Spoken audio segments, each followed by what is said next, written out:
Most people don't set out to destroy their own lives. But the road to ruin is paved with tiny, almost imperceptible steps. Anonymous. There's a brutal, unspoken truth about married women that most men don't see. It's the truth that makes them the easiest prey, not because they're weak, not because they lack morals, but because human nature is wired for temptation. No one wakes up one day and says, "I think I'll betray everything I've built." Number. It happens in the smallest moments, the innocent conversations, the lingering glances, the way her heart beats just a little faster when she gets a text from someone who isn't her husband. Psychologists have studied this for decades. They call it the slow erosion of boundaries, one step at a time, one thought at a time, until one day she looks in the mirror and doesn't recognize the person staring back at her. So why are some married women so easy to lure in?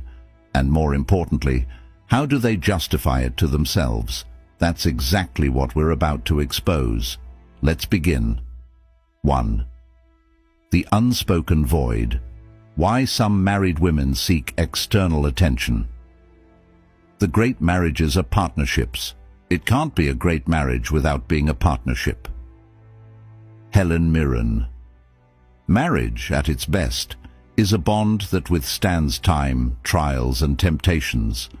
But not all marriages remain as strong as they once were. Some women, despite having taken vows, find themselves drawn to attention outside their marriage, and most of the time, it's not about physical attraction alone, it's psychological. And the biggest mistake people make is assuming that these women are looking for an escape. In reality, many of them are simply searching for something they lost along the way. Human beings are wired for connection. Women, in particular, have a deep-rooted need for emotional intimacy, not just physical presence. In the beginning stages of marriage, this intimacy is strong. The late-night conversations, the stolen glances, the feeling of being seen, it's intoxicating. But over time, routine takes over. Suddenly, life becomes predictable. The deep conversations turn into logistical discussions about grocery lists and household chores. Passion gives way to duty, and worst of all, she starts to feel invisible. This is where the danger begins. Dr. John Gottman, a renowned relationship psychologist, explains that the silent killer of relationships isn't conflict, it's indifference. When a woman no longer feels noticed by her husband, her subconscious mind starts seeking validation elsewhere, sometimes without her even realizing it. People will do anything to avoid being lonely, even if it means losing themselves in the process. Mitch Albom. A simple compliment from a stranger. A conversation with a man who actually listens. A moment where she feels interesting again, and suddenly, that tiny interaction feels like oxygen after years of suffocation.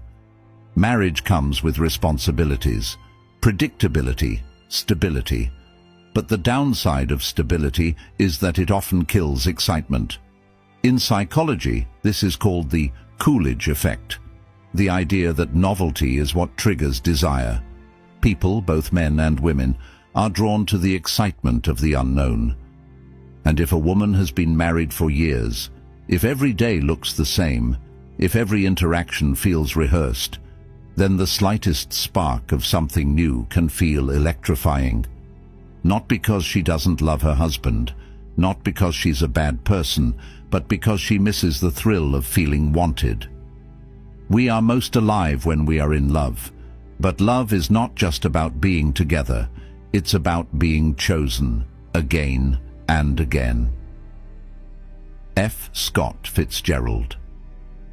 When a woman feels pursued, when she feels like she has power over a man's desire, it reminds her of a version of herself she thought was long gone.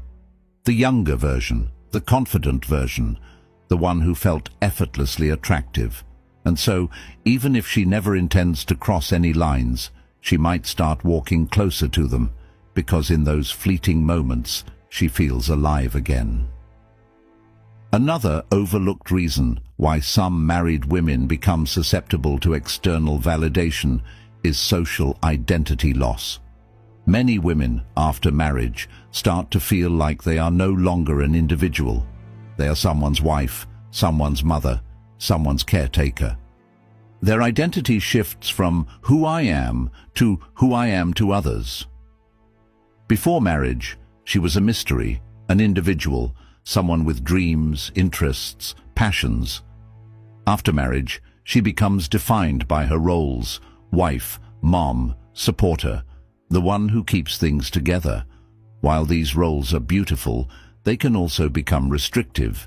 If a woman no longer feels like her own person, she might start seeking out interactions that make her feel separate from her role. And sometimes that interaction comes in the form of another man. 2. The justification game. The mind will always find a way to justify what the heart has already decided. Anonymous.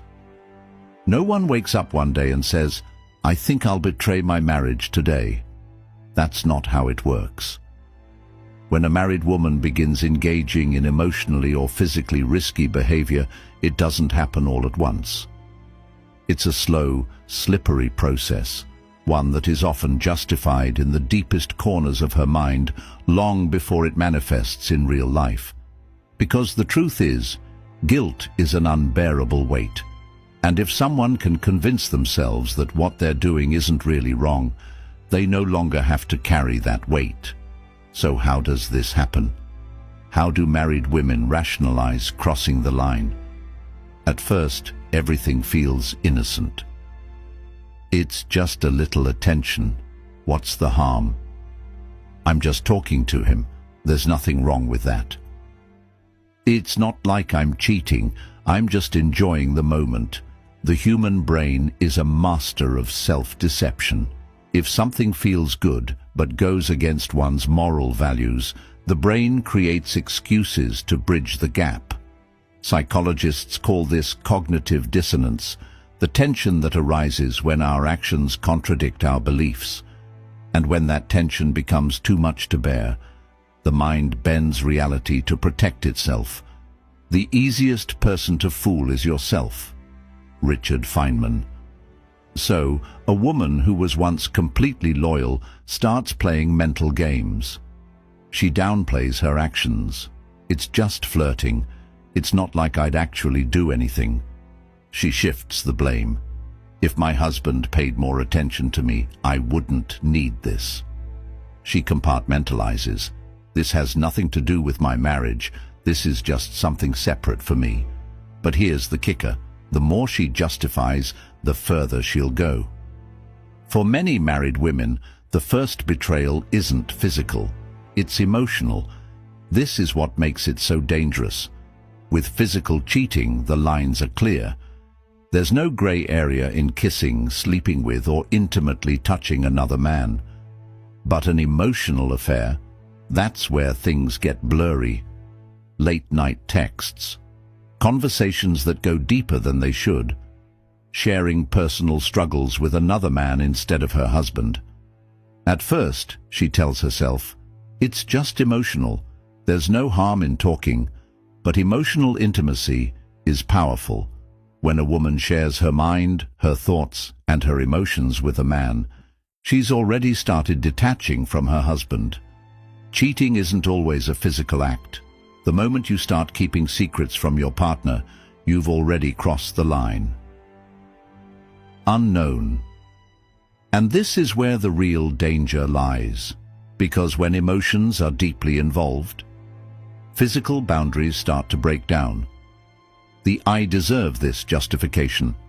The last and most dangerous rationalization is the "I deserve this" mindset. At this stage, a woman no longer sees her actions as questionable. In her mind, they are justified. I've sacrificed so much for this marriage. I deserve to feel good again. He's ignored me for years. If he doesn't care, why should I? I've been faithful for so long, and it's gotten me nowhere. What's the point? This is the point of no return. At this stage, The emotional connection she's formed with another man feels more real than the marriage itself. Her mind has fully convinced her that stepping over the line isn't betrayal, it's justice. And once a person believes something is justified, nothing can stop them. The reason married women sometimes become the easiest prey isn't because they are weak-willed or immoral. It's because the human brain is wired to rationalize what feels good. It starts with small excuses, tiny justifications. But if left unchecked, those justifications turn into actions. And once the line is crossed, there's no going back. 3. The breaking point. The chains of habit are too weak to be felt until they are too strong to be broken. Samuel Johnson. Every story has a point of no return, a moment where there's no more just talking, no more innocent flirting, no more rationalizing. The game is no longer a game, it becomes real. And the scary part, most women don't even realize when it happens, until it's too late. In psychology, there's a concept called threshold theory. It explains why people who swore they'd never do something eventually end up doing it. Because the hardest part isn't doing it, it's doing it the first time. The first time she sends a message she knows she shouldn't send. The first time she meets up with him just as friends. The first time she feels his hand linger a little too long and she doesn't pull away. That's the moment where everything shifts. Because after that first time, the second time is easier. What we do repeatedly, we become. Aristotle. And before she knows it, what once felt forbidden starts to feel normal. Here's the biggest lie people tell themselves when they're on a dangerous path. I can stop whenever I want. But can they? Not really. Because once something triggers an emotional response, it becomes addictive. Neuroscientists have found that romantic and sexual attraction activate the same brain pathways as drug addiction. The dopamine rush of a new connection feels intoxicating, like a hit of something she didn't even realize she was craving. So even if she tells herself, this is the last time, she'll find a reason to go back. Because at this point, it's no longer about the other man, it's about the feeling she gets when she's with him. At first, lying feels unnatural. The first time she hides a message, the first time she makes an excuse. The first time she feels her heart race when her husband asks, "Who are you texting?" It feels wrong, but the human mind is terrifyingly adaptable. And after a while, the guilt turns into strategy. She gets better at covering her tracks. She compartmentalizes so well that she doesn't even feel guilty anymore. She starts believing her own lies, and this is where things spiral. Because the longer the secret exists, the harder it is to escape. She might tell herself, I'll end it next week, next month, soon. But weeks turn into months, and by the time she realizes she's trapped in her own web, it's too late. Here's the final shift that happens in a woman's mind when she's gone too far. She stops seeing her marriage as her primary relationship. Her husband becomes the other man. The real connection, the real passion, the real intimacy, it's happening elsewhere. At this stage, even if she hasn't physically crossed the line, her heart already belongs to someone else. And when that happens, there are only two ways the story ends. She gets caught. She eventually walks away from her marriage, unable to live a double life anymore. So why are some married women the easiest prey? Because they're not looking to cheat. They're looking to feel something they lost. And once they find it, walking away feels impossible. Not because they don't love their husbands, but because they've convinced themselves that what they've found is something they'll never get back at home. And once that belief settles in, nothing will ever be the same again. So if you understand this truth, you hold power. The power to see what others miss, the power to read between the lines, the power to recognize the silent signals before they turn into something irreversible.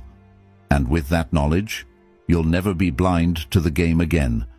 This is Stoic Guide. Until next time, take care and see you in the next video.